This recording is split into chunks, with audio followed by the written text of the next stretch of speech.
नमस्कार. लय भारीमध्ये आपल्या सगळ्यांचं स्वागत. लोकसभा निवडणुकीचा बिगुल अखेर वाजला आहे. केंद्रीय निवडणूक आयोगानं निवडणूक कार्यक्रम जाहीर केला आहे.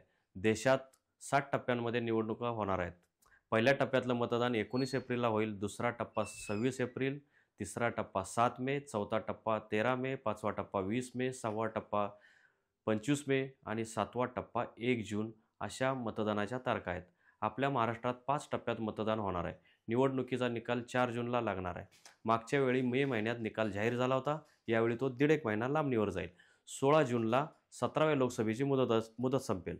नवे सरकार 18 जूननंतर सत्तेत येईल. निवडणुकीत गैरप्रकार करणाऱ्यांना मुख्य निवडणूक आयुक्त राजीव कुमार यांनी तंबी दिली. असले गैरप्रकार रोखण्यासाठी प्रत्येक राज्यात जिल्हानिहाय अधिकाऱ्यांची फळी नेमण्यात आली. प्रत्येक जिल्ह्यात नियंत्रण कक्ष असेल. त्या ठिकाणी सक्षम अधिकारी तैनात असेल. या अधिकाऱ्याकडे तक्रार प्राप्त होताच तो लगेच पावले उचलेल. पैसा असो, दारू असो अथवा कुठलेही भेट स्वरूपातलं साहित्य असो, असे साहित्य अजिबात वाटता येणार नाही. साहित्य व पैसा वाटप करतानाचा व्हिडिओ कुणीही चित्रित करून पाठवू शकतो. त्यावर निवडणूक आयोगाकडून 100 मिनिटात टीम पाठवली जाईल, अशी ताकीदच राजीव कुमार यांनी दिली.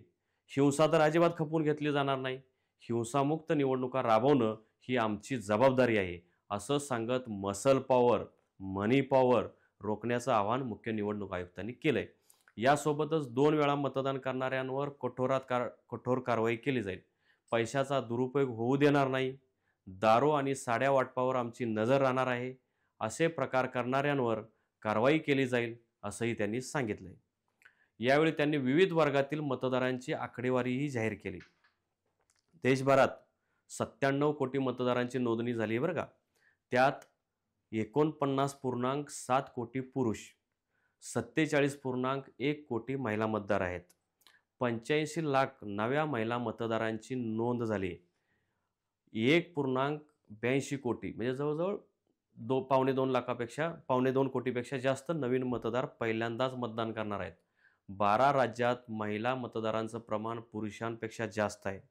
18 ते 21 वयोगटातील 21.50 कोटी मतदार आहेत. देशात 82 लाख मतदार 85 वर्षावरील आहेत. म्हणजे लक्षात घ्या, 82 लाख हे वयोवृद्ध लोक आहेत. आणि वयाची 100 पूर्ण केलेले मतदार 2 लाखांपेक्षा जास्त आहेत. बघा, 2 लाखपेक्षा जास्त मतदार असे आहेत की ज्यांनी 100 गाठलेली आहे, म्हणजे 100 ओलांडली. विशेष म्हणजे 1 एप्रिलला 18 वर्ष पूर्ण होईल त्यांनाही मतदानाचा हक्क मिळणार आहे. देशात 10.5 लाखाहून अधिक मतदान केंद्र आहेत.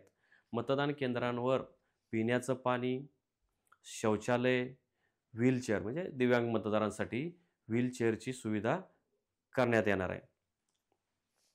85 वर्षावरील व्यक्तींसाठी घरी जाऊन मतदान करून घेतलं जाणार आहे. ही एक चांगली सुविधा निवडणूक आयोगाने केली. पोलिंग बूथवर येऊ न शकणाऱ्यांसाठीही घरोघरी मतदानाची सोय करण्यात येईल. मतदानाबाबतची कोणतीही माहिती हवी असल्यास ती निवडणूक आयोगाच्या वेबसाईटवर मिळेल. आजही तुम्ही बघितलं असेल, पटापट वेबसाईटवर आपल्याला माहिती मिळत होती निवडणूक आयोगाच्या. उमेदवाराची प्रत्येक माहिती वेबसाईटवर मिळणार आहे. गुन्हेगारी स्वरूपाचे आरोप असलेल्या उमेदवारांना त्याची माहिती वृत्तपत्रातून द्यावी लागणार आहे. म्हणजे त्याने स्वतःच 3 वेळा वृत्तपत्रामध्ये जाहिरात द्यायची आहे की मी काय काय गुन्हे केलेले आहेत.